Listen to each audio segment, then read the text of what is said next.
Hello and welcome back to the Whispering Pages Mysteries. Today we continue The Whispering Library by Penelope Graves. Let's begin. Chapter 5. Proofs and Pressure. Ellie had always liked paperwork, not in the way that made a person suspicious at dinner parties, but in the way that made her trusted. Paper did not gossip. Paper did not shift its story depending on who was listening. Paper could be altered, of course, but it left fingerprints when it was. By lunchtime, she had assembled what looked like a small legal case on the counter.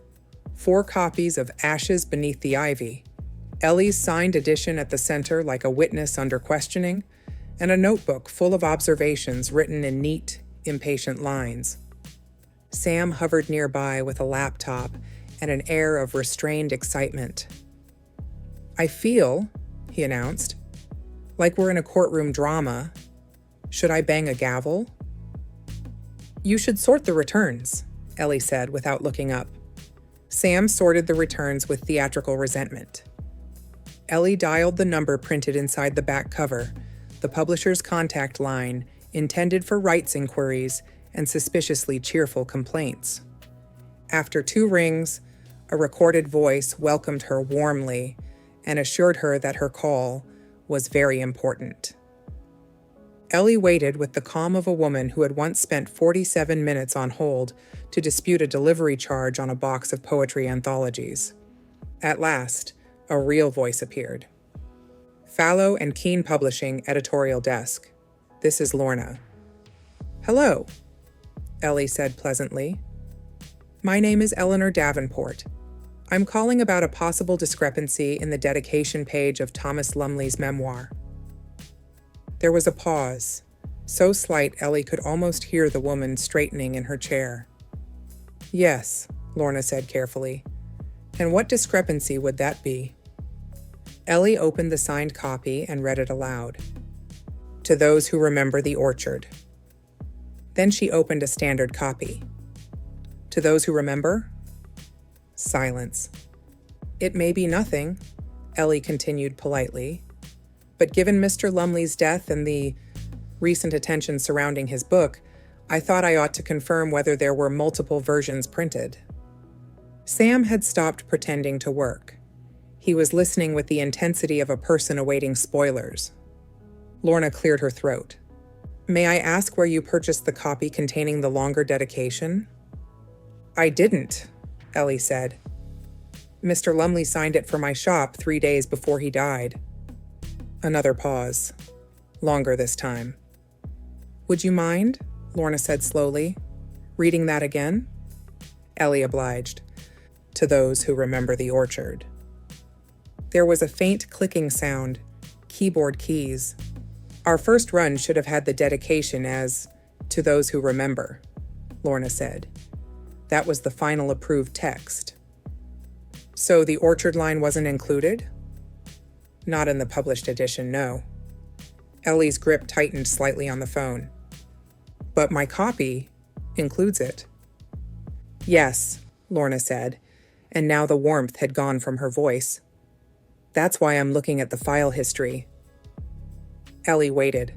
Sam mouthed, "File history," and did a small, silent fist pump. Lorna spoke again, more cautiously. "We had an earlier version of the dedication in the proof stage. It included an additional phrase." Ellie's pulse lifted. "The orchard." "Yes," Lorna admitted. "It appears so." Ellie sat down on the stool behind the counter, the way one did when the ground beneath a conversation became unexpectedly unstable. "So it was in an earlier proof," she said, "and then it was removed before print." "Correct." "Why?" Lorna hesitated, as though deciding how much truth to offer a stranger with a bookstore. "Mr. Lumley requested the change," she said at last.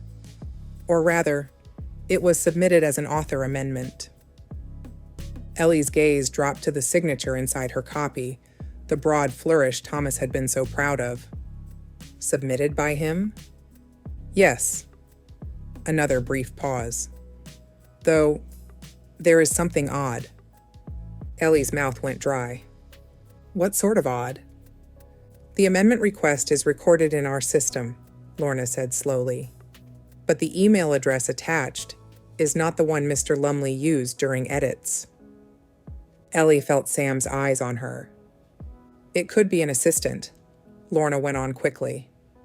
Or a different device. Authors do sometimes. But Ellie wasn't listening to the explanations. She was listening to the shape of the problem. Someone changed the dedication. They changed it officially, using something that looked like Lumley.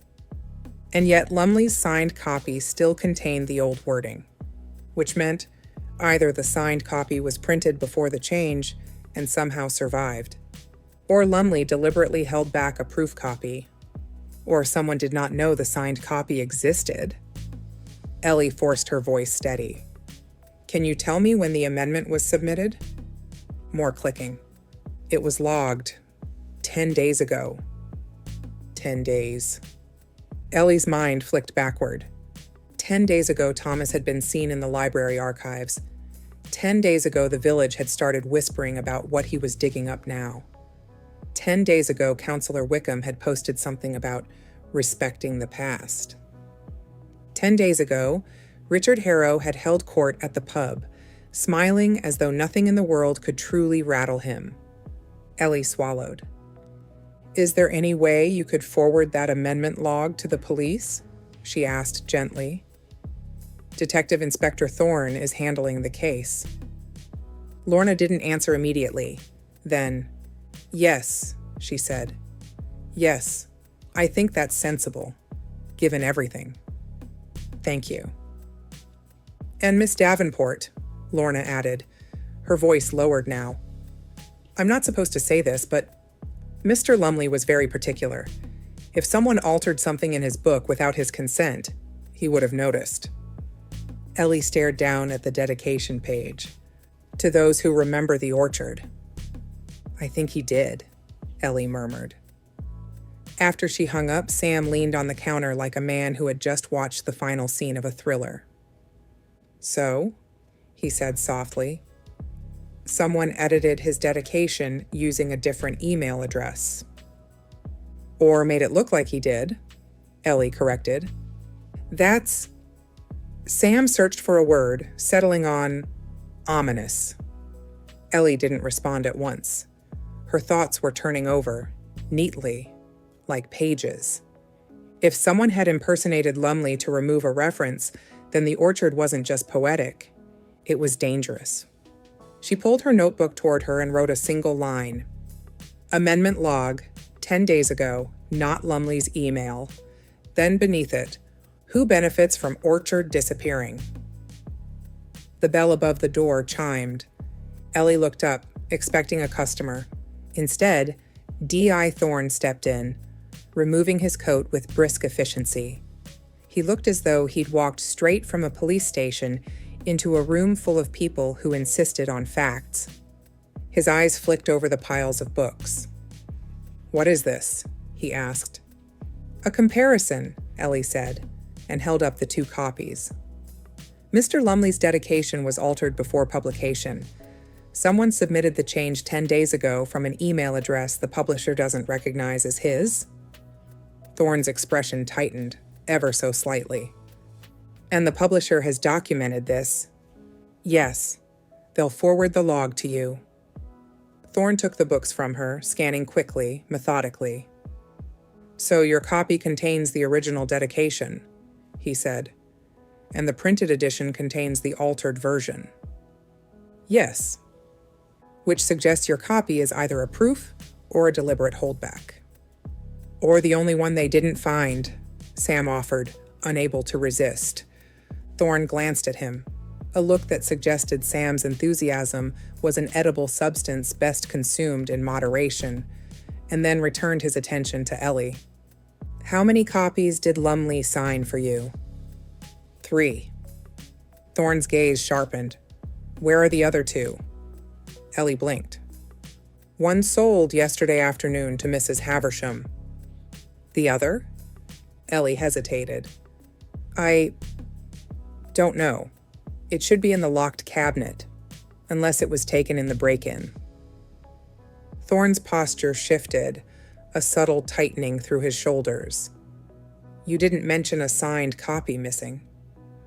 I didn't realize it was, Ellie said, heat rising in her cheeks. The break-in didn't look like theft. It looked like searching. Thorne's jaw worked once, as if he were biting back several opinions. Show me. Ellie led him behind the counter to the locked antiquarian cabinet. She opened it and pulled out the small stack of signed editions. 2 remained, not 3. Ellie stared. A cold clarity settled over her. They took it, she whispered. Thorne's voice was very calm. They took the one copy that might point to what Lumley didn't want erased. Ellie's hands curled around the edge of the cabinet. Sam's voice came softly from behind them. So, the break-in wasn't just intimidation. No, Ellie said, feeling the words form with steady certainty now. It was retrieval. Thorne looked at her, and for the first time there was no dismissal in his expression at all. Only calculation. Miss Davenport, he said quietly, from now on, if you notice anything, you contact me immediately. Ellie met his gaze. I will, she said, and meant it. Thorne nodded once, sharply, then turned. Sergeant Chen will come by later to take a full statement, he said.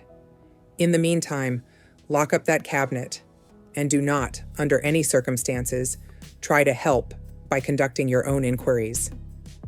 Ellie's lips pressed together. That's rich, Sam muttered under his breath. Thorne paused at the door and looked back. I'm serious, he said, eyes on Ellie. Someone has already entered your shop once to retrieve something. You are now, whether you like it or not, adjacent to a homicide investigation. Adjacent. Ellie held the signed copy with the orchard dedication as though it were suddenly heavier than paper should be. Yes, she said softly. I've noticed. The bell chimed as Thorne left. For a moment, the shop felt too quiet. Then Sam exhaled. Well, he said, on the bright side. There is no bright side, Ellie replied, though her mind was already moving, tugged forward by the same stubborn curiosity that had always made her a menace to unfinished stories. She looked down at Lumley's inscription again. For Ellie, who understands that stories are rarely finished when we think they are. She hadn't understood last week. She understood now. And somewhere in Ashwood, someone had just made it clear they understood too. Thank you for listening to this chapter of the Whispering Library. If you enjoyed the story, be sure to follow the playlist so you don't miss the next chapter. And join me next time as the mystery continues in Chapter 6.